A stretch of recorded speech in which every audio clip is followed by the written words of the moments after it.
Bueno, entonces vamos a estar hablando de la guerra espiritual, los enemigos de la restauración a la luz del libro de Nehemías. Voy a presentarles a todos los textos que vamos a estar leyendo y si vamos a hablar de guerra espiritual, definitivamente tenemos que empezar en Efesios capítulo 6, versículo 12.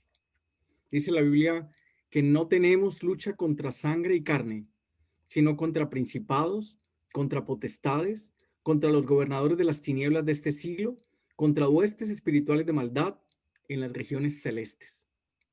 Entonces la Biblia claramente declara que estamos en medio de una guerra espiritual. Ese es un conflicto cósmico. Desde antes de que el hombre fuera puesto en el huerto ya se había desatado ese conflicto. Y de alguna manera ese conflicto se definió en la cruz, pero la resolución completa de esto se dará en la venida del Señor. Pero hay muchos creyentes que ni siquiera se han dado cuenta de la realidad del conflicto espiritual en el que están. Y algunos que son conscientes de que hay una guerra espiritual no entienden que la guerra no es contra las personas, la guerra no es entre nosotros, porque la Biblia está declarando que no es contra carne y sangre, sino que hay asuntos espirituales que están detrás de las personas, animándolos en sus motivaciones y en sus acciones. Y la Biblia dice que son principados, que son potestades, que son los gobernadores de las tinieblas de este siglo y que son huestes espirituales de maldad en las regiones celestes. Entonces le pedimos al Señor y nos encomendamos a la guía del Espíritu Santo y a la luz de su palabra para que el Señor nos permita apercibirnos de estas verdades que están en la palabra del Señor y prepararnos para ese conflicto espiritual, pero no prepararnos de una manera desequilibrada, sino como la misma Biblia nos enseña que nos debemos preparar. Si vamos a 2 Corintios capítulo 2, antes de meternos ya de lleno en el libro de Nehemías, al final del versículo 11, hablando de la obra de Satanás, dice que Satanás no debe ganar ventajas algunas sobre nosotros, pues no ignoramos sus maquinaciones. Entonces, si nosotros ignoramos ese trabajo, esas trampas, ese engaño, como la Biblia lo está diciendo, esas maquinaciones del enemigo, pues de alguna manera vamos a ser más vulnerables a sus ataques. Pero si leemos desde el versículo 10, nos da una pauta de cómo la Biblia nos enseña que no debemos ignorar las maquinaciones de Satanás.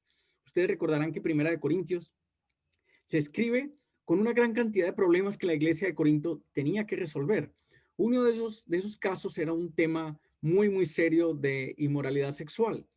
Y en Segunda de Corintios ese tema ya ha sido resuelto. Entonces Pablo escribe que al que vosotros perdonáis, yo también, porque también yo lo he perdonado. Si algo he perdonado por vosotros, lo he hecho en presencia de Cristo, para que Satanás no gane ventaja alguna sobre nosotros, pues no ignoramos sus maquinaciones. Entonces aquí ya encontramos algo que es tremendamente importante para nosotros, para no darle lugar al enemigo, y es no guardar en nuestro corazón asuntos no perdonados, asuntos no resueltos entre nosotros como hermanos.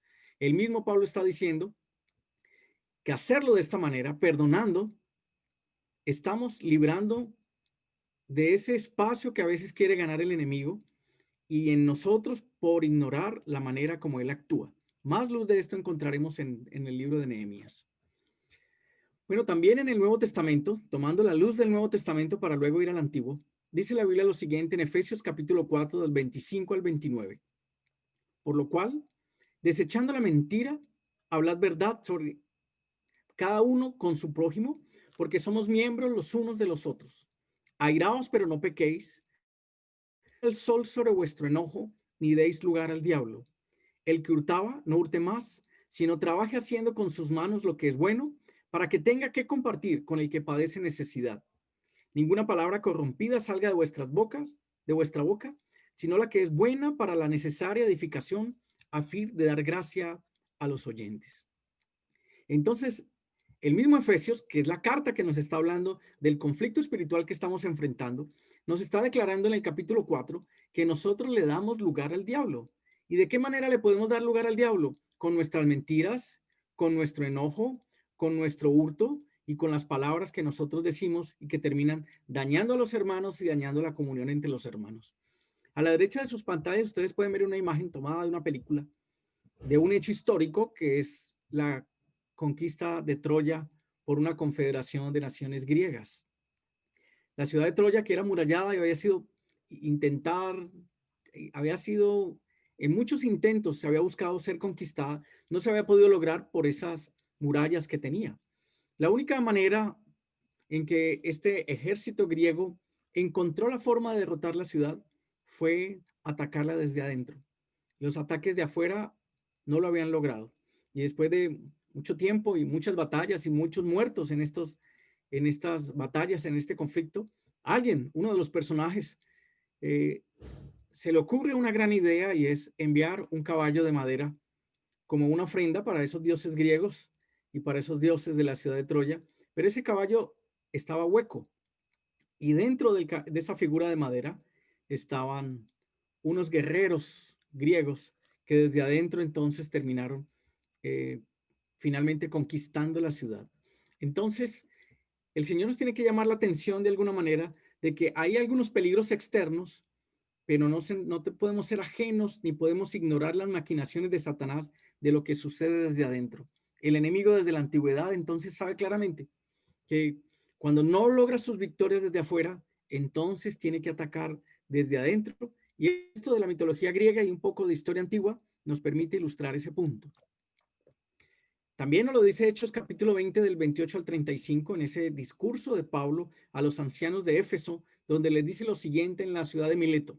Por tanto, mirad por vosotros y por todo el rebaño en que el Espíritu Santo os ha puesto por obispos, para apacentar la iglesia del Señor, la cual él ganó por su propia sangre. Porque yo sé que después de mi partida entrarán en medio de vosotros lobos rapaces que no perdonarán al rebaño. Y de vosotros mismos se levantarán hombres que hablen cosas perversas para arrastrar tras sí a los discípulos. Por tanto, velad, acordándoos que por 3 años de noche y de día no he cesado de amonestar con lágrimas a cada uno. Entonces Pablo y el Señor, por intermedio de Pablo, claramente en su palabra nos está estableciendo que hay unos peligros de lobos externos. Eso es lo que dice el versículo 29. Pero el versículo 30 nos dice que de nosotros mismos se levantarán hombres que hablen cosas perversas para arrastrar tras sí a los discípulos. Entonces hay unos lobos externos que son más fáciles de identificar como lobos para advertirlos, para prevenir su ingreso, pero desde adentro podríamos tener aún lobos cubiertos con piel de oveja. Y lo que la Biblia nos dice en el versículo 31 es que velemos, que estemos despiertos, con nuestros ojos abiertos por esos peligros graves que son acechanzas del enemigo a nuestro interior, que hacen parte de las maquinaciones del enemigo, que van a impedir esa labor de restauración del Señor, de nuestras vidas, de nuestras familias, de las iglesias locales y de la iglesia universal. Ya si nos vamos al libro de Nehemías, ustedes saben que el libro de Nehemías y el Señor nos ha estado permitiendo estudiar esos tiempos de restauración y seguramente los que me están escuchando en esta mañana y los que podrán ver este video seguramente en el futuro, recordarán que en muchos momentos y a través de determinadas personas, mensajes sobre los tiempos de restauración han sido compartidos. Mensajes desde el libro de Esdras, desde las profecías de Ageo, de Zacarías, del libro de Esther, de Nehemías, de Malaquías mismo. Son los libros de ese periodo de la restauración del reino de Israel que se llama así, los tiempos de la restauración, que culminan entonces con ese periodo de Esdras y Nehemías como personajes históricos. Primero restableciendo el altar, luego restableciendo la casa del Señor y luego las murallas de la ciudad. Pero lo que no podemos perder de vista es que así como el Señor está haciendo una labor de restauración, también el enemigo está haciendo una obra para estorbar a la obra del Señor.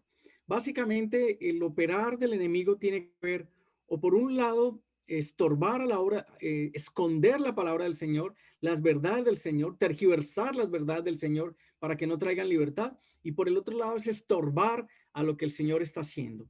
Y eso lo vemos perfectamente ilustrado a través de unos personajes que se repiten en varios de los capítulos de Nehemías, que se llaman Tobías, Sanbalat, Gesén y otros enemigos que aparecen en el libro de Nehemías. Aquí aparece la primera mención de ellos en el capítulo 2, versículo 10. Ya han escuchado una primera manifestación de ese plan de restauración de los muros de la ciudad, y entonces estos personajes, oyéndolo, Sanbalat Oronita y Tobías el siervo amonita, les disgustó en extremo que viniesen algunos para procurar el bien de los hijos de Israel. Entonces, Tobías, Sanballat y Gesén de alguna manera tipifican esos personajes que representan la obra del maligno. Pero como la Biblia nos está diciendo en Efesios 6, los enemigos no son Tobías, no son Sanballat y no son Gesén. Lo que le debemos pedir al Señor en esta mañana es que nos permita por su Espíritu Santo discernir cuáles son los espíritus que están detrás de estos personajes. ¿Cuál es esa operación desde las tinieblas que anima a estos personajes a tratar de pervertir la obra del Señor en su palabra o a estorbar la obra del Señor entre los hermanos? Entonces, a través de las reacciones, de las palabras, de los sentimientos y de las acciones de estos tres personajes, estamos viendo las obras del enemigo que son los enemigos de la restauración en este tiempo. Y lo primero entonces que declara la palabra del Señor es que cuando se anuncia un plan de restauración a través de Nehemías, a ellos les disgusta en extremo que viniesen algunos para procurar el bien de los hijos de Israel. Ahí estamos entonces viendo la operación del enemigo detrás del disgusto, y que no es cualquier tipo de disgusto, sino que la Biblia nos dice que el disgusto es extremo. ¿Qué vamos a descubrir nosotros en el libro de Nehemías? Que estos personajes hacen una oposición persistente. Lo estamos viendo aquí desde el capítulo 2, donde ellos aparecen, y los vamos a ver hasta el capítulo 13, hasta el final. O sea que la oposición nos va a acompañar todo el tiempo que estemos haciendo una labor de restauración. Es más, si no encontramos ningún tipo de oposición, lo que deberíamos de preguntarnos es, ¿será que no estamos avanzando en el trabajo de restauración? Porque siempre que se haga restauración, habrá oposición. Y vuelvo y les digo, si no encontramos oposición en lo que estamos haciendo, es porque posiblemente no estamos haciendo lo que el Señor nos mandó hacer.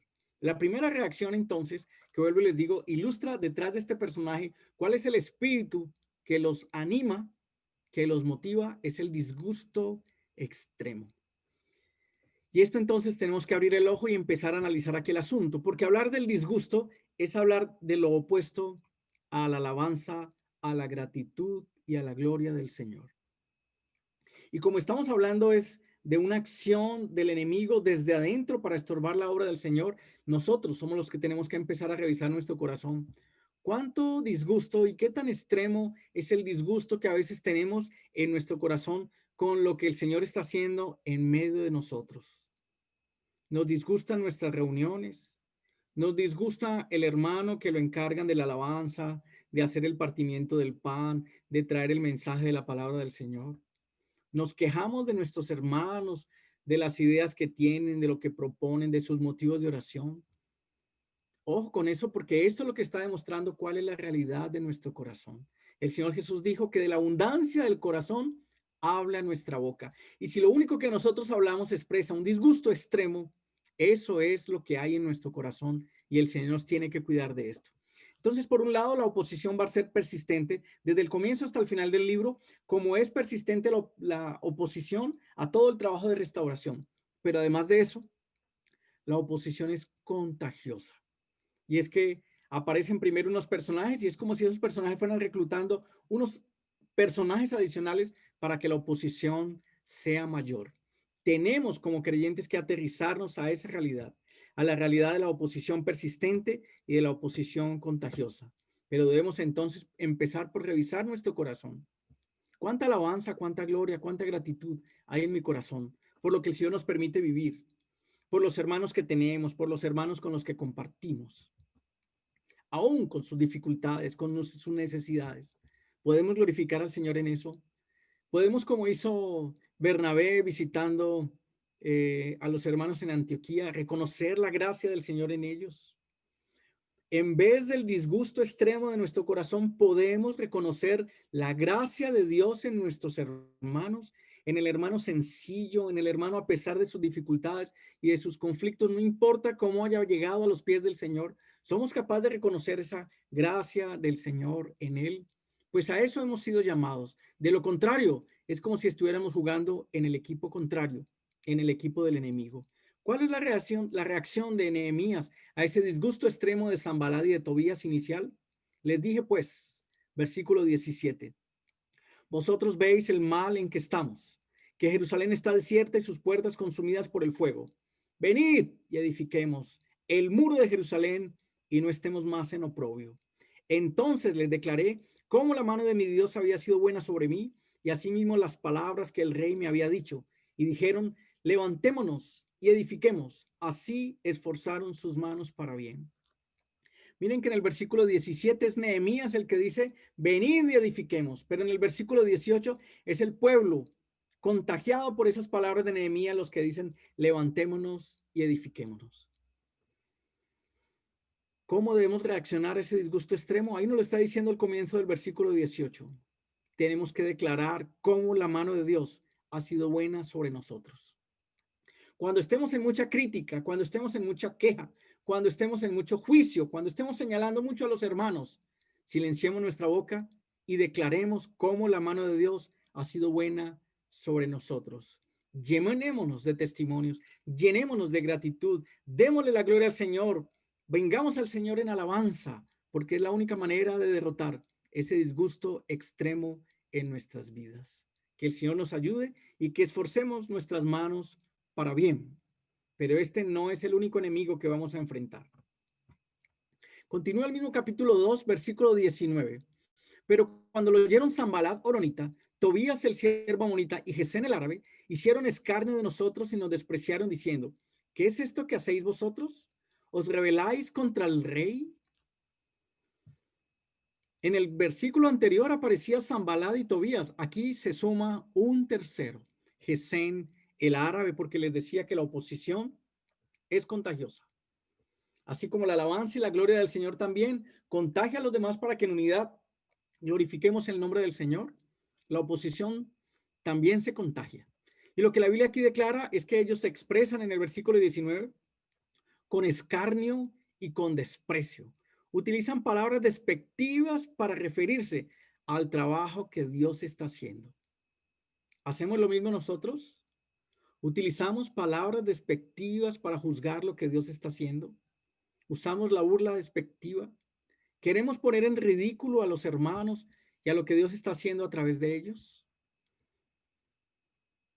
El comienzo puede ser pequeño. Y a veces nuestro desprecio de las cosas es porque no tenemos esa visión adecuada de lo que el Señor está haciendo. Por eso la Biblia en Zacarías 4, versículo 10 nos dice que no menospreciemos el día de las pequeñas cosas. O sea que alguien podría perfectamente llegar a nuestras reuniones y decir, uy, y este es el trabajo de restauración del testimonio de la iglesia del Señor en este lugar. Ustedes que son tan poquitos, ustedes que cantan tan destemplados, ustedes que en su predicación utilizan un lenguaje tan sencillo, ese es el desprecio, ese es utilizar las palabras despectivas. No menospreciemos el día de las pequeñas cosas. Estos mismos personajes creen que Nehemías, a través de lo que está haciendo, se está rebelando contra el rey. Si ustedes han leído el libro de Nehemías, saben que en el capítulo 1, Nehemías ha recogido cartas del emperador y lleva cartas para los gobernadores. Él está actuando no en rebeldía, sino en todo lo contrario, en sujeción, en obediencia a las órdenes del rey. Sin embargo, él no hace ninguna mención del rey, sino que en el versículo 20 contesta, el Dios de los cielos, él nos prosperará. Y nosotros sus siervos nos levantaremos y edificaremos, porque vosotros no tenéis parte, ni derecho, ni memoria en Jerusalén. Él no trata de justificar sus acciones mostrando las cartas y diciendo, aquí están las cartas del rey que me autoriza. Nehemías entiende claramente que es el Dios del cielo el que está detrás de lo que él está haciendo. Y en ese Dios del cielo pone su confianza para decir, él nos prosperará. Y nosotros, sus siervos, nos levantaremos y edificaremos. Nehemías era siervo del rey, pero entendía que aún siendo siervo del rey, estaba a un servicio que era superior a ese mismo. Servía al Dios del cielo en esta labor de restauración. Cuánto escarnio, cuánto desprecio, cuántas burlas y cuántos comentarios para hacer caer en ridículo a los hermanos o a lo que Dios está haciendo porque son muy sencillos puede haber en nuestra vida. No le demos lugar al enemigo. No ignoremos sus maquinaciones. Este mensaje no es para no creyentes. Este mensaje es para creyentes. Que el Señor nos ayude con su luz a alumbrar las profundidades de nuestro corazón. que tanto de eso hemos nosotros albergado, le hemos dado espacio, que no le glorifica, pero que sí le abre espacio al enemigo y puede traer consecuencias sobre nuestras vidas y sobre las vidas de nuestros hermanos y de lo que el Señor hace. Ahora, no termina allí. Continúa la oposición ahora en el capítulo 4, versículo del 1 al 3. Cuando oyó Sanballat que nosotros edificábamos el muro, se enojó y se enfureció en gran manera e hizo escarnio de los judíos. Y habló delante de sus hermanos y del ejército de Samaria y dijo, ¿qué hacen estos débiles judíos? ¿Se les permitirá volver a ofrecer sus sacrificios? ¿Acabarán en un día? ¿Resucitarán de los montones del polvo las piedras que fueron quemadas? Y estaba junto a él Tobías amonita, el cual dijo, lo que ellos edifican del muro de piedra, si subiera una zorra, lo derribará. Miren que están diciendo que es un enojo, que están enfurecidos, pero está diciendo que es en gran manera, que es en escarnio. Ese es el corazón de Sanballat y de Tobías. Están llenos de indignación, están llenos de burla, y es que van a acabar en un día, y es que se va a subir ahí un zorro, se va a subir una zarigüeya y les va a tumbar ese muro de piedra. Ahí está el enojo, ahí está la furia, la indignación, la burla, el menosprecio. ¿Cómo responde Nehemías? No le dice nada a Sanballat y no le dice nada a Tobías en esta ocasión, sino que va delante del Señor y dice, oye, oh Dios nuestro, que somos objeto de su menosprecio, y vuelve el baldón de ellos sobre su cabeza y entrégalos por despojo en la tierra de su cautiverio.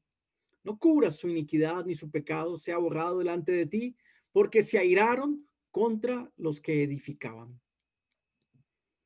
No todo se trata de responder a estos personajes porque entendemos que hay un asunto espiritual detrás de estos personajes y entonces Nehemías recurre en oración al Señor y pone su causa delante de él para que el Señor mismo sea el que defienda esa causa. Ahora, después de hacer esa oración en el versículo 6, él puede decir, edificamos pues el muro y toda la muralla fue terminada hasta la mitad de su altura porque el pueblo tuvo ánimo para trabajar. Qué cosa tan extraordinaria.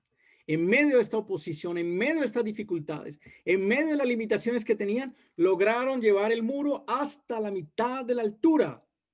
Y allí en la mitad de la altura nos da la razón de haber logrado esto, además de todo el respaldo del Señor. El pueblo tuvo ánimo para trabajar. No importa la oposición hasta la mitad del muro, el pueblo no perdió el ánimo en su corazón. Y aquí es muy tremendamente importante la palabra ánimo, que citaba uno de nuestros hermanos al comienzo de la reunión. Porque hasta la mitad del muro hubo un buen ánimo para trabajar, pero el trabajo no estaba completo. No podemos creer que a esta altura en la que estamos en nuestras vidas, en nuestros matrimonios, en nuestra vida familiar, en nuestras iglesias locales, el trabajo ya está cumplido. No importa lo avanzado que esté nuestro trabajo, posiblemente no estamos llegando sino hasta la mitad. Y hasta la mitad hemos llegado con buen ánimo. Pero el problema de nuestro ánimo viene después de la mitad del trabajo. Miren lo que continúa la Biblia diciendo en Nehemías capítulo 4 del 7 al 8. Pero aconteció que oyendo Sanballat, Tobías y los árabes, los amonitas y los de Asdod, que los muros de Jerusalén eran reparados porque ya los portillos comenzaban a ser cerrados, se encolerizaron mucho y conspiraron todos a una para venir a atacar a Jerusalén y hacerle daño. O sea que la oposición, en la medida que el trabajo se prospera, que el trabajo avanza, pues la oposición quiere hacerse más grande para poder derrotar ese trabajo de lo que el Señor está haciendo. Y los enemigos están por todas partes, ¿sí? Está Sanballat por los samarios al norte, está Tobías por los amonitas, Sen con los árabes al sur y está Asdod de la tierra de los filisteos en la parte occidental. O sea que tenían enemigos por los 4 puntos cardinales. Sanballat y los samarios al norte, Tobías y los amonitas al oriente, Gesén y los árabes al sur, Asdod y los fenicios al occidente, rodeados desde los 4 puntos cardinales. Era mucha la oposición. Y cuando la oposición está viendo entonces que el trabajo está avanzando, que los muros están siendo reparados, que los portillos empezaron a estar cerrados, se encolerizaron mucho y conspiraron. La Biblia textual utiliza, en vez de la palabra conspirar, la palabra confabulación y prepararon un ataque. La palabra confabulación quiere decir a través de mentiras ponerse de acuerdo para desarrollar un plan. ¿Cuánta mentira podemos albergar en nosotros y podemos orquestar con otras personas para dañar la obra del Señor y el trabajo de los edificadores? Revisemos nuestro corazón de estos temas espirituales porque allí hay un gran ataque. ¿Qué hace Nehemías nuevamente? Y es la constante que vamos a encontrar en el libro de Nehemías y nos tiene que desafiar a nosotros a responder de la misma manera. Entre más oposición, entre mayor es la oposición, entre más vigorosa es la oposición, más oración tenemos que hacer. Entonces oramos a nuestro Dios y por causa de ellos pusimos guarda contra ellos de día y de noche. Y dijo Judá, las fuerzas de los acarreadores se han debilitado y el escombro es mucho y no podemos edificar el muro. Y nuestros enemigos dijeron, no sepan ni vean hasta que entremos en medio de ellos y los matemos y hagamos cesar la obra. Estamos en el punto crítico de la restauración de los muros de Jerusalén. Los muros están en la mitad de su altura. La oposición se ha vuelto una cosa verdaderamente terrible y se ha hecho muchísimo más grande y fortalecida. Ahora, ¿cómo reacciona Nehemías? Orando. Pero además de que está orando, no minimiza el poder de los enemigos y entonces pone guardas de día y de noche. Velar, guardar, estar despiertos. No minimiza el poder de los enemigos, sino que pone guardas. Ahora, ¿cuál es la condición de Judá en este momento? ¿Cuál es la condición del pueblo? ¿Cuál es la condición de los edificadores? La fuerza de los acarreadores se ha debilitado. El escombro es mucho.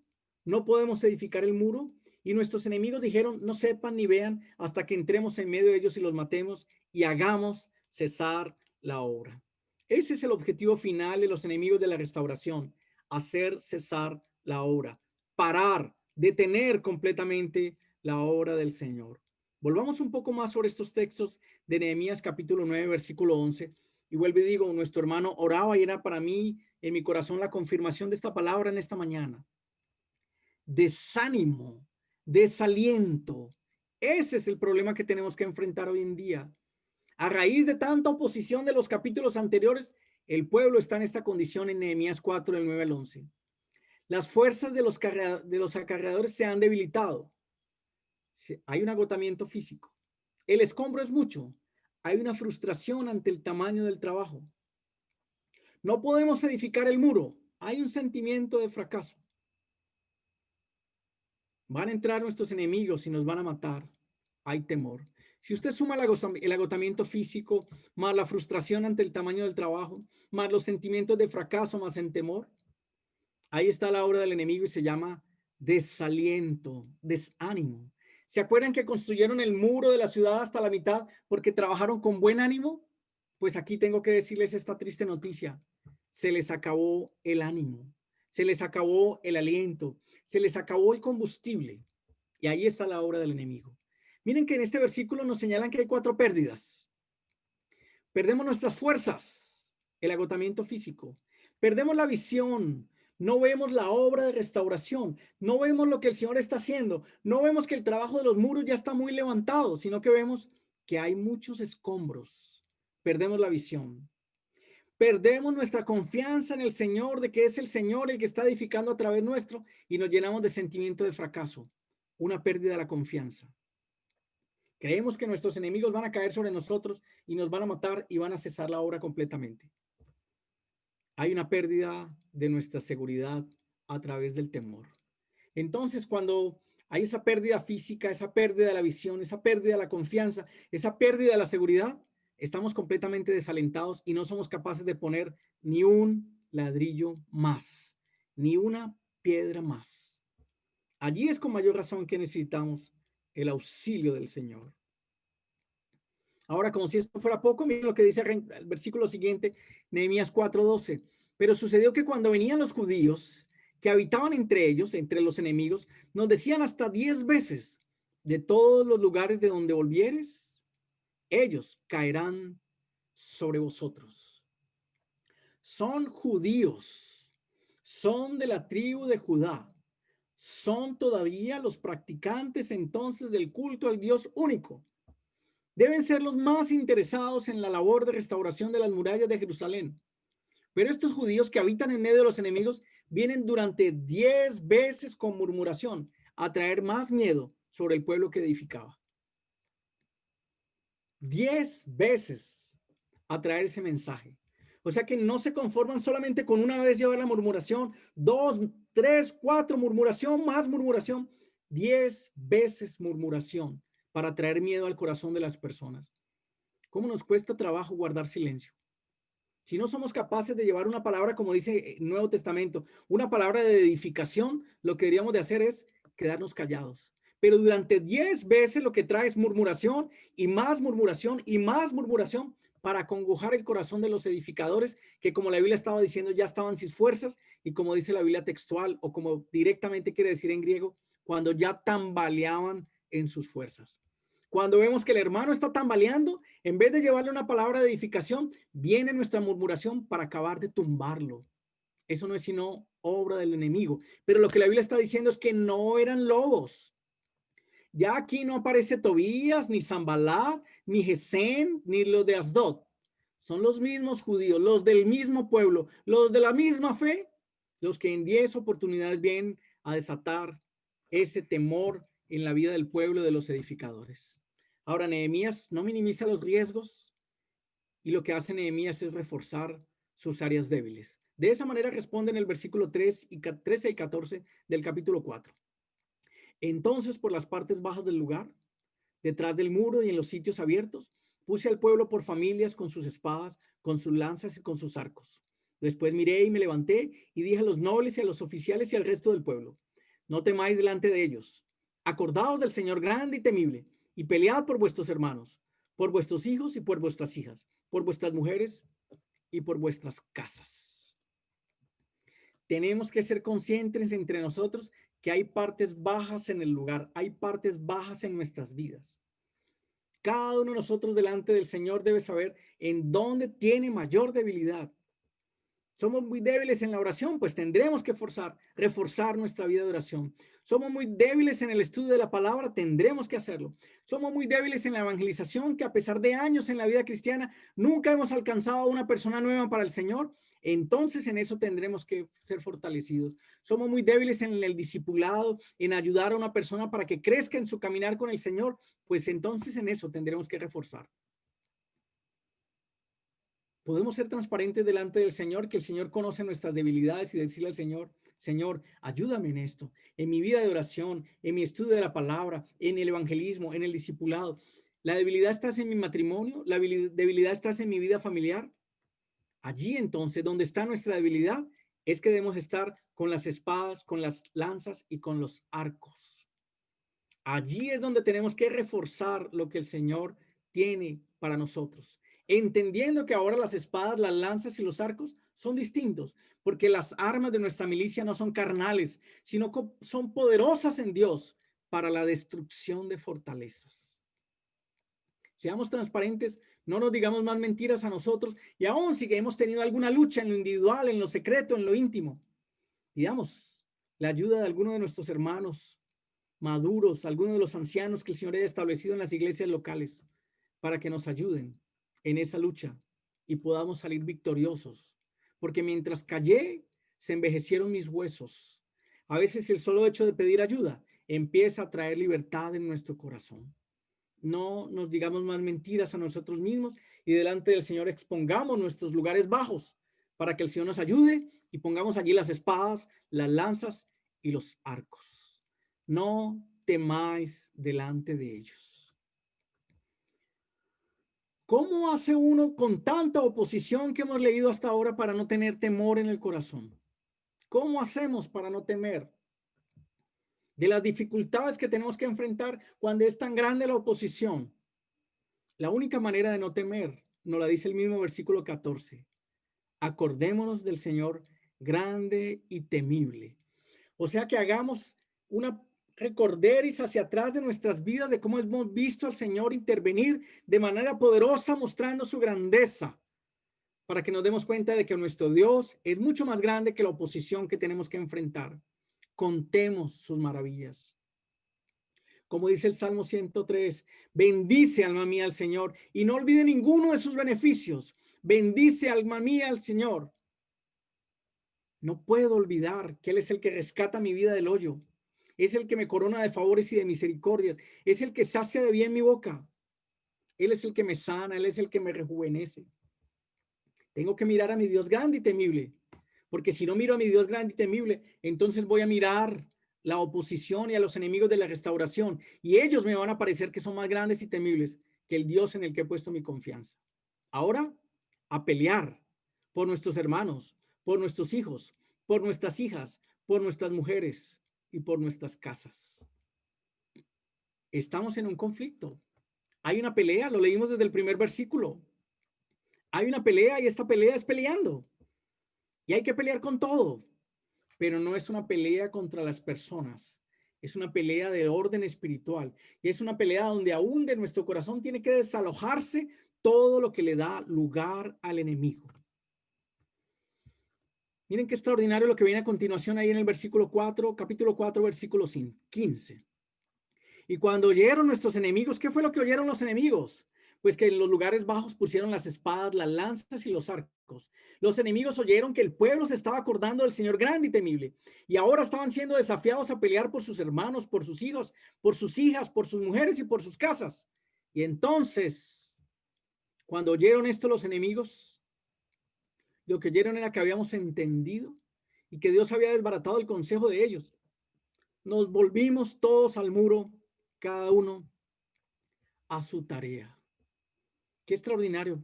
A veces uno lo lee y puede pasar como muy rápido por esto en el versículo 15. Dice, lo habíamos entendido y esto es muy importante. Necesitamos entendimiento, necesitamos visión, luz espiritual, necesitamos discernimiento para entender la oposición del enemigo y para entender la obra del Señor a la que nos ha llamado.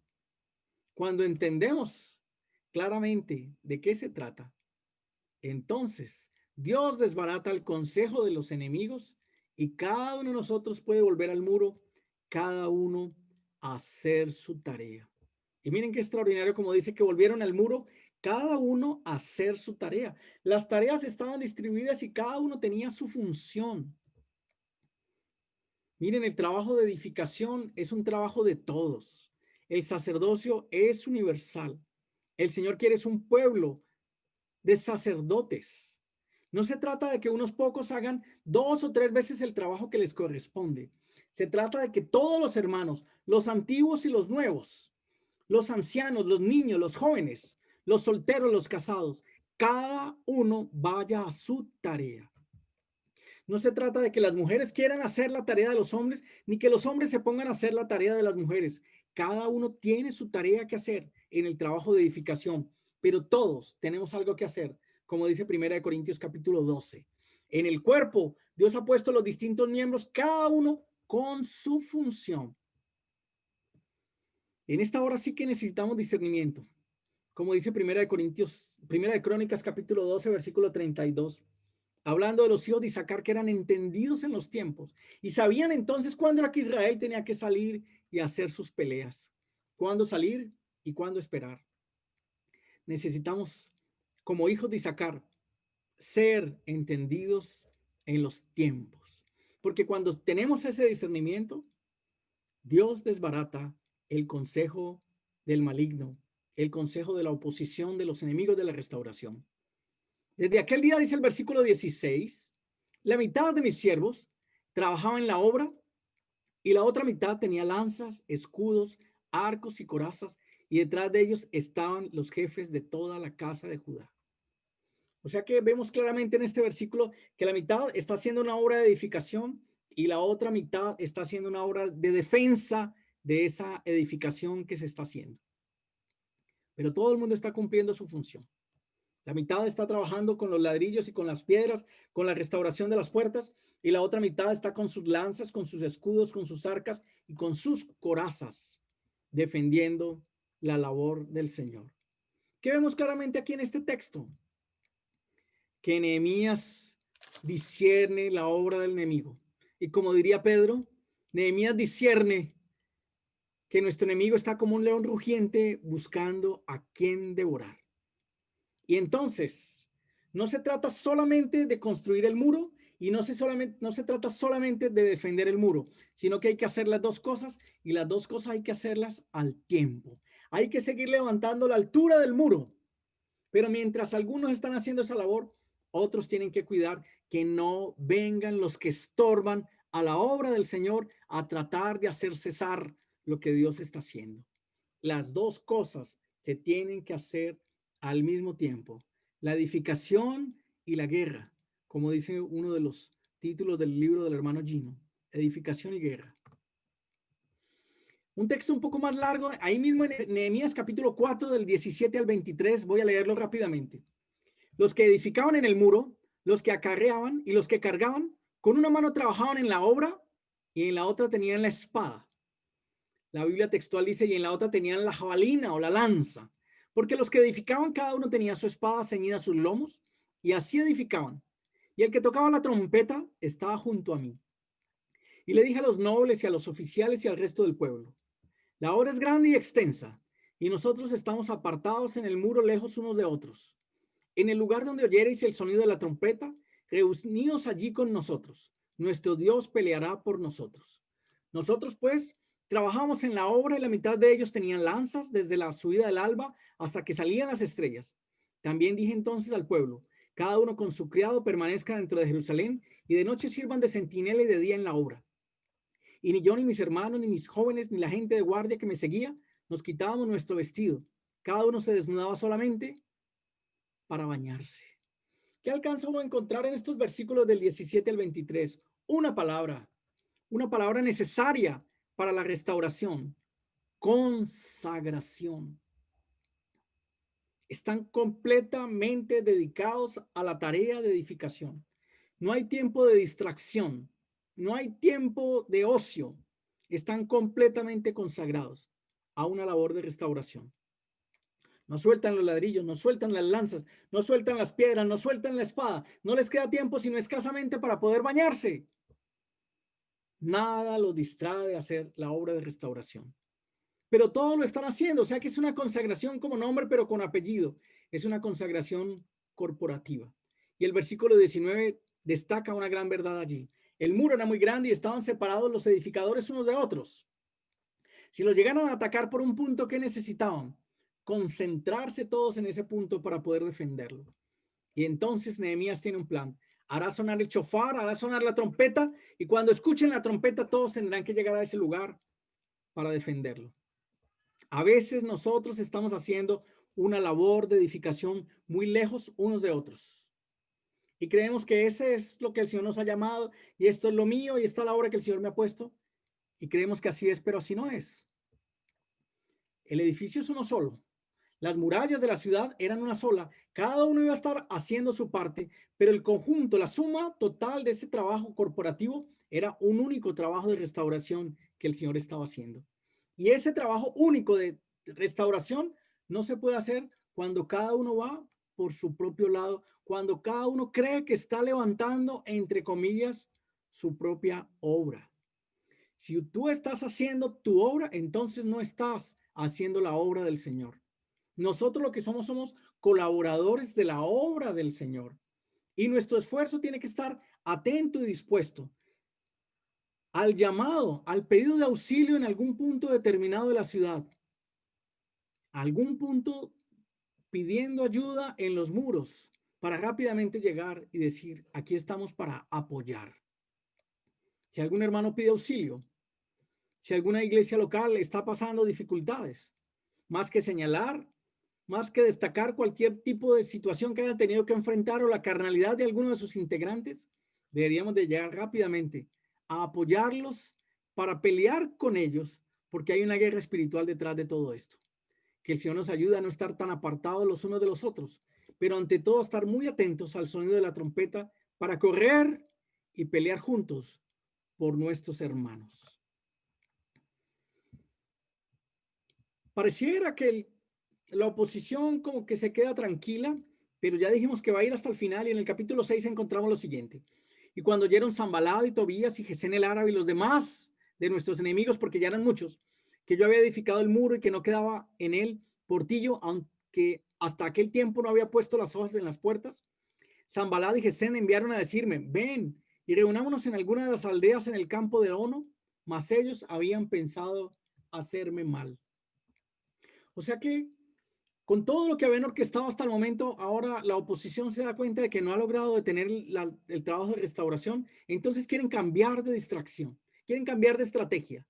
Y ahora la estrategia tiene que ver es con distracción. Vamos a invitar a Nehemías, vamos a decirle que venga aquí, que nos reunamos, que conversemos, que comamos, que bebamos, que nos hagamos una pausa en esto que está sucediendo. Ese era supuestamente el discurso de los enemigos. Pero Nehemías tenía claramente que lo que ellos pensaban era hacerle mal, separarlo de la obra, separarlo del resto del pueblo, y para cuando él estuviera solo y aislado, entonces allí le caerían y acabarían con él. Ese era el pensado. Esa era la traición y esa era la distracción. Pero miren cómo responde Nehemías en el capítulo 6 del 3 al 4. Y les envié mensajeros diciendo, él no fue a responder eso, sino que envió unos mensajeros diciendo, yo hago una gran obra y no puedo ir, porque cesaría la obra dejándola yo para ir a vosotros. Y enviaron a mí con el mismo asunto hasta 4 veces y yo les respondí de la misma manera. Yo hago una gran obra y no puedo ir. No puedo cesar la obra dejándola para ir a vosotros. Es una manera de decir, no tengo tiempo para distracciones. No tengo tiempo para ocuparme de nada distinto de lo que Dios me ha puesto a hacer. Así que no voy a perder tiempo con ustedes. Ahora parece que Sanballat, Tobías y Gesén eran muy insistentes, porque durante 4 veces le hacen la misma invitación. Y seguramente esta invitación en el Oriente y para esa época era una invitación de estar tranquilo, de reposar, de comer bien, de beber bien. Era un agasajo, era toda una atención, era toda una comida. Pero no hay tiempo para cesar la gran obra. No hay tiempo para distracciones. No hay tiempo para buscar nuestro propio cuidado mientras estamos ocupados cuidando la restauración de los muros de Jerusalén. Entonces Sanballat envió a su criado para decir lo mismo por 5ª vez, con una carta abierta en su mano. Miren, una carta en la cual estaba escrito: se ha oído entre las naciones, y Gasmu, que es el mismo Gesén, lo dice, que tú y los judíos pensáis rebelaros y que por eso edificas tú el muro con la mira, según estas palabras, de ser tú su rey. Y que has puesto profetas que proclamen acerca de ti en Jerusalén diciendo, hay rey en Judá, y ahora serán oídas del rey las tales palabras. Ven, por tanto, y consultemos juntos. Miren que aquí hay un tema, además de falsa acusación, hay un tema de manipulación espiritual. Miren lo que está diciendo. Oiga, Nehemías, usted lo que quiere es hacerse rey de Judá. Y entonces por eso, porque usted tiene un espíritu de rebelión, es que está edificando el muro. ¿Quiénes eran los que querían reinar sobre Jerusalén? ¿No sería Sanballat el amonita? ¿No sería Tobías el siervo amonita? ¿El Sanballat el samario? ¿O Tobías el amonita? ¿O Gesén el árabe? ¿O los fenicios, los filisteos de Asdod? Hay una falsa acusación, pero aquí hay una trampa adicional a todo lo que ha sucedido antes, y es el contenido espiritual detrás del discurso, y ahí está la manipulación. ¿Tú tienes profetas? Ven, subamos y consultemos juntos a tus profetas. Miren la manipulación tan tremenda detrás de todo esto. Utilizar los mismos profetas para desviar el corazón de Nehemías. Entonces responde en el versículo 6, capítulo 6 del 8 al 9. Entonces envié yo a decirles, no hay tal cosa como dices, sino que de tu corazón tú lo inventas. Ustedes son los que quieren reinar sobre esta Jerusalén. Eso no es lo que está en mi corazón. Ustedes lo están inventando. Porque todos ellos nos amedrentaban diciendo, se debilitarán las manos de ellos en la obra y no será terminada. Ahora pues, oh Dios, fortalece tú mis manos. Parece que no termina la oposición y no terminan los ataques.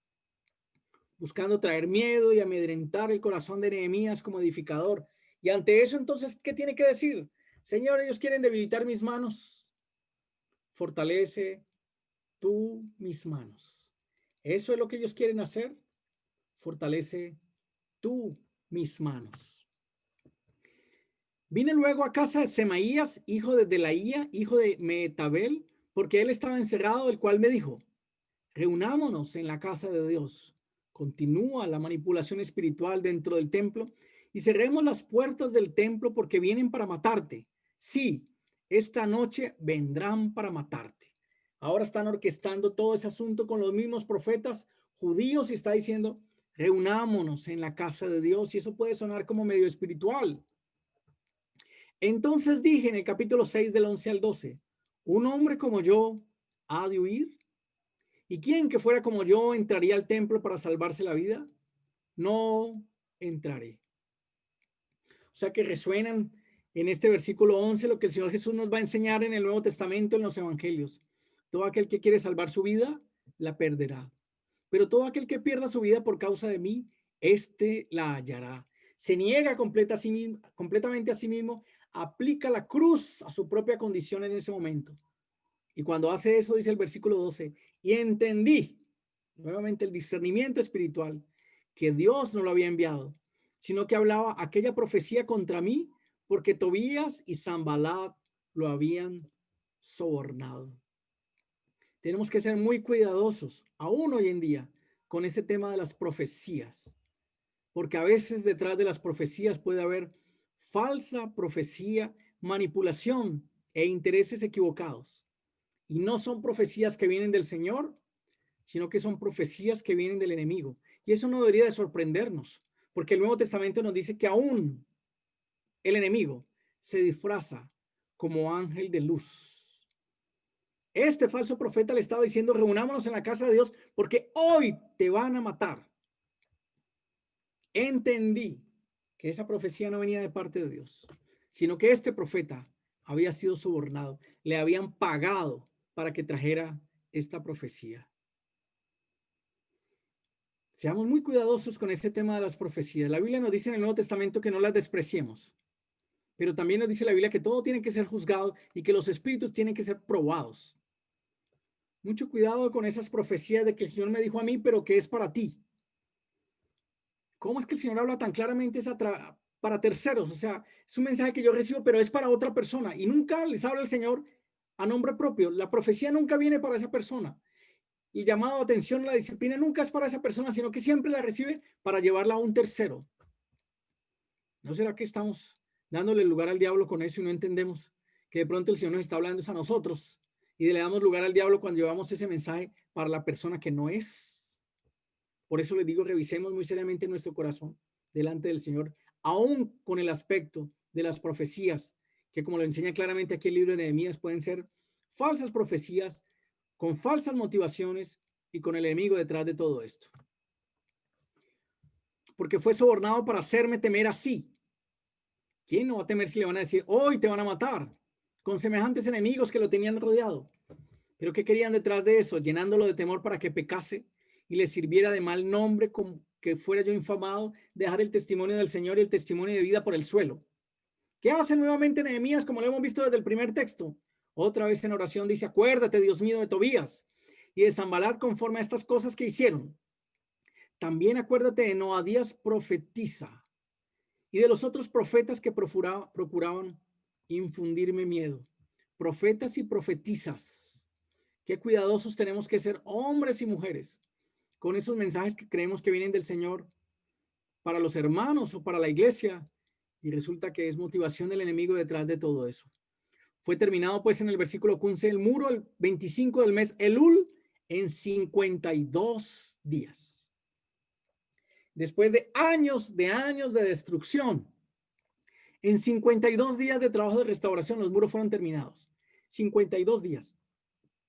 Es interesante, y ahí lo tengo como un asterisco, que el capítulo 1, versículo 1 de Nehemías nos dice que él empieza en el mes de Kisleu a enterarse de cuáles son las noticias de Jerusalén y empieza a orar. Y en el capítulo 2, versículo 1, en el mes de Nisan, recibe la autorización de parte del rey para iniciar la labor de restauración. Oigan, fueron 4 meses de oración. Para un trabajo de 52 días, que son menos de 2 meses, menos de 2 meses de trabajo, 4 meses de oración. O sea que más del doble de oración que lo que tenemos que hacer. Hacemos y hacemos muchas cosas hoy en día, pero se termina siendo es puro sudor de la carne. Y termina siendo sudor de la carne porque no lo hicimos previamente con suficiente oración delante del Señor. 4 meses de oración para menos de 2 meses de acción. Y cuando lo oyeron todos nuestros enemigos, temieron. Ay, ¿cómo así que ahora son los enemigos los que temieron? Cuando todo ha sido orquestado del capítulo 2 para que los edificadores se llenaran de temor, ahora son los enemigos los que temieron. Temieron todas las naciones que estaban alrededor de nosotros, los del norte, los de los lados, los del sur, y se sintieron humillados. A ellos nos querían humillar, haciéndonos el desprecio, el escarnio, haciéndonos quedar en ridículo. Ahora ellos son los humillados. Y conocieron que por nuestro Dios había sido hecha esta obra. Qué tremendo ese versículo. Ahora son las naciones las que temen, ahora son los enemigos los humillados, pero ante todo Nehemías y todo el pueblo entiende que el trabajo de restauración no había sido de ellos, porque si el Señor no edifica la casa, en vano trabajan los edificadores. Jesús dijo, yo edificaré mi iglesia y las puertas del Hades no prevalecerán contra ella. Conocieron que por nuestro Dios había sido hecha esta obra. Claro que Nehemías había puesto la mano y todo el pueblo con él, pero la obra no había sido de ellos, sino del Señor. Asimismo, en aquellos días hubo muchas cartas de los principales de Judá a Tobías, y las de Tobías venían a ellos, porque muchos en Judá que habían conjurado con él, porque era yerno de Secanías, hijo de Ara, y Johanán, su hijo, había tomado por mujer a la hija de Mesulán, hijo de Berequías, también contaban delante de mí las buenas obras de él, y a él le referían mis palabras, y enviaba a Tobías cartas para atemorizarme. Miren, ya los muros están terminados en el versículo 16, pero la oposición y los enemigos no descansan. Cartas. Quieren hacer un asunto de influencias, un tráfico de influencias. A través de matrimonios, estos extranjeros tratar de inmiscuirse en el pueblo del Señor. Llevan mensajes, traen mensajes. Hay mucha murmuración, hay mucho chisme. O la palabra que utilizamos aquí en el Valle del Cauca, que tal vez los hermanos no la utilicen en otras partes del país y menos los de otros países, la palabra bochinche. Hay mucho bochinche, mucho chisme. ¿Para qué? Para atemorizar. Eso es lo que el enemigo no quiere descansar de hacer en nosotros. Llenarnos de temor, llenarnos de miedo. Ahora los muros están edificados, pero a pesar de que los muros están terminados, sigue el enemigo tratando de llenarnos de temor. Porque aunque el trabajo ya está terminado de edificación de los muros, continúa un trabajo pendiente al interior de los muros. Y por eso el enemigo no descansa. Y si el enemigo no descansa, nosotros no podemos bajar la guardia en oración y en el trabajo de edificación. Me salto unos capítulos para llegar al final, siguiendo la pista de estos personajes y de los espíritus que los animan en esta guerra espiritual de oposición a la restauración de los muros de la ciudad. Y en el capítulo 13, del versículo 4 al 5, la Biblia nos relata que Nehemías ha tenido que regresar al rey y en ese tiempo de su ausencia ha sucedido lo que viene a continuación. Y antes de esto, el sacerdote Eliasib, siendo jefe de la cámara de la casa de nuestro Dios, había emparentado con Tobías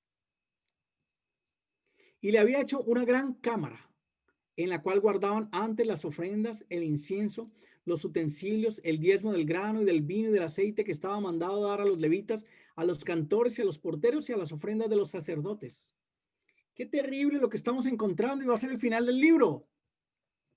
Por este parentesco del sacerdote con Tobías, ahora a Tobías le han hecho una gran cámara, le han hecho una gran habitación al interior de la casa del Señor, dentro de la ciudad amurallada.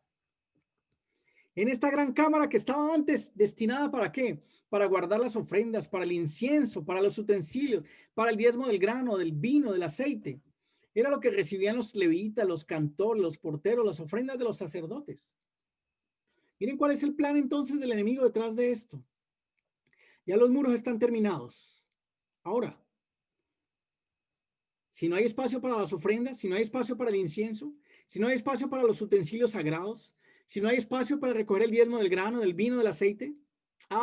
Si no hay espacio para eso, los levitas, los cantores, los porteros, los sacerdotes no van a tener el mantenimiento. Y si no hay levitas, si no hay cantores, si no hay porteros, si no hay sacerdotes, no se va a poder continuar haciendo el día a día de la obra del Señor. Ahí sigue Tobías estorbando. Y hay una gran cámara para él, para ocupar con sus cosas de su propio interés y para su propio tesoro, lo que antes era una gran cámara para el servicio sacerdotal dentro de la casa de Dios. Cuando oí esto, más a todo esto yo no estaba en Jerusalén, capítulo 13, versículo 6 al 7, porque en el año 32 de Artajerjes, rey de Babilonia, fui al rey, y al cabo de algunos días pedí permiso al rey para volver a Jerusalén, y entonces supe del mal que había hecho Eliasib, por consideración a Tobías, haciendo para él una gran cámara en los atrios de la casa de Dios. Me llama la atención que no solamente diga que se le hizo una cámara, sino que dice que se le hizo una gran cámara, así como era grande el disgusto, como era grande el enojo, como era grande la cólera. Aquí no hay una cámara, sino que hay una gran cámara. ¿Es eso lo que hemos hecho en nuestra vida? De reservar no solo una cámara, sino una gran cámara para ocuparla de las cosas que solamente tienen servicio para nosotros mismos, pero no sirven al Señor para nada. Pues si ahora en nuestras vidas no hay espacio para lo que es santo, para lo que es sagrado, para lo que va a ser de mantenimiento, para la obra del Señor. De nada sirvió entonces la edificación del muro hasta la altura que llegó. Continúa este mismo texto ya para terminar, y me dolió en gran manera.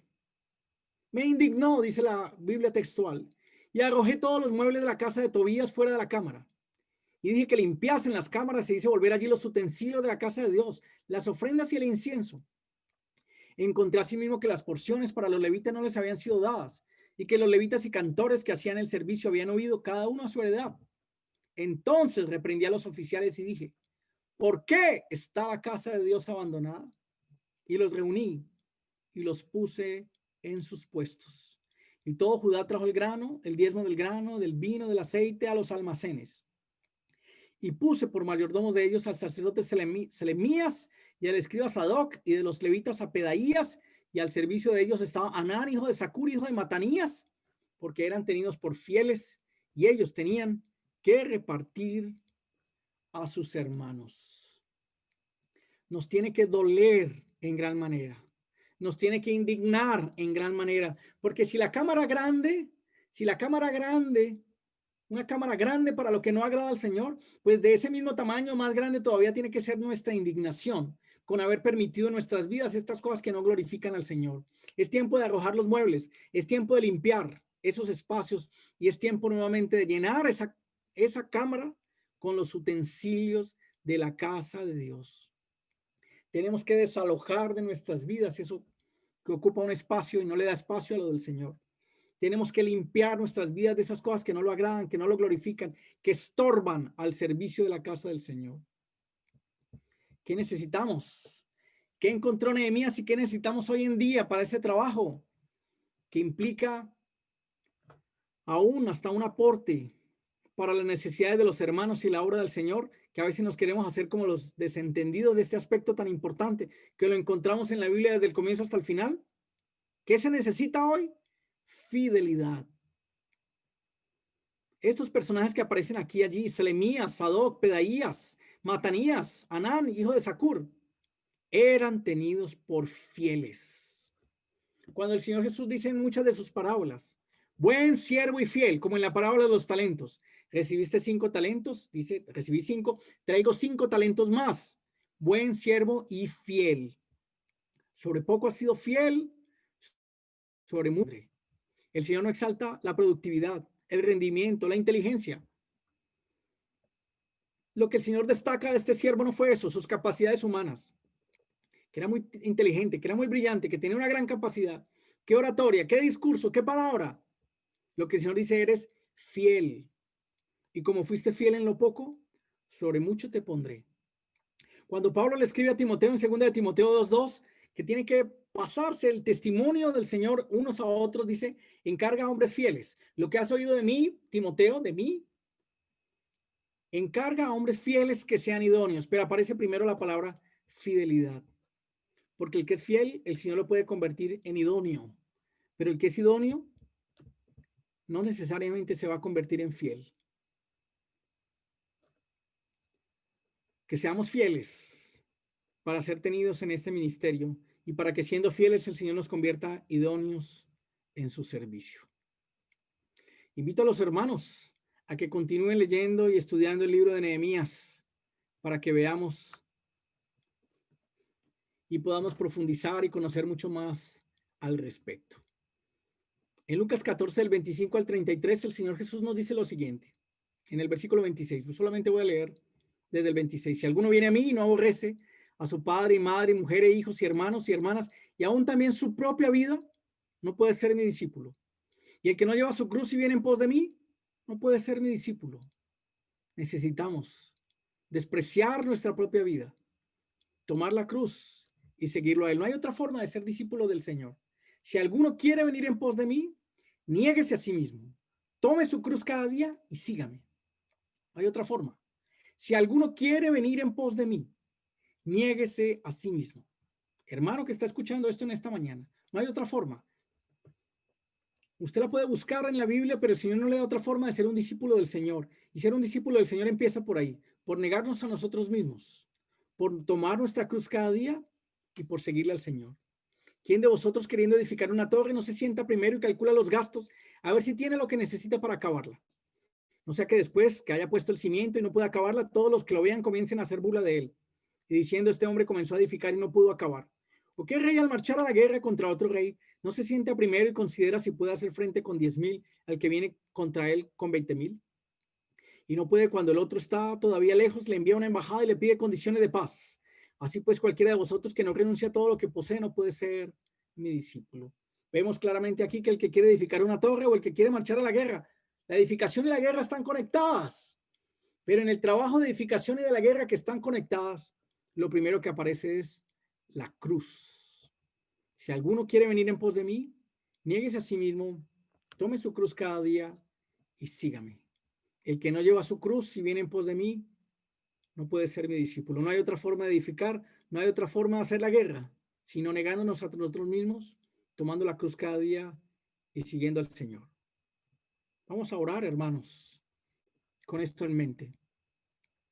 Voy a tomar unos textos para orar. Señor, queremos andar en el Espíritu y no satisfacer los deseos de la carne. Sabemos que el deseo de la carne es contra el Espíritu y el del Espíritu es contra la carne. Y estos se oponen entre sí para que no hagamos lo que quisiéramos y lo que te agrada a ti. Pero somos guiados por tu Espíritu y ya no estamos bajo la ley. Manifiestas son las obras de la carne y son las que queremos desalojar de nuestra propia vida.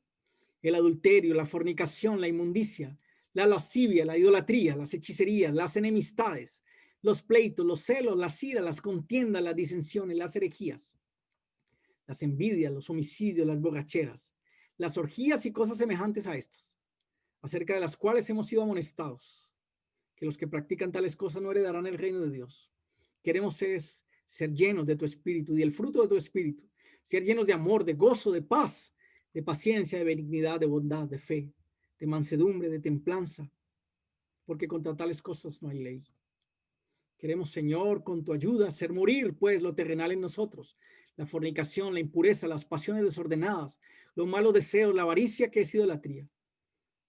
Por estas cosas, Señor, viene ira tuya sobre los hijos de desobediencia, entre los cuales nosotros también estuvimos en otro tiempo cuando vivíamos en ellas. Pero ahora hemos dejado esas cosas y hoy, Señor, desalojamos de nuestras vidas para que tú traigas libertad.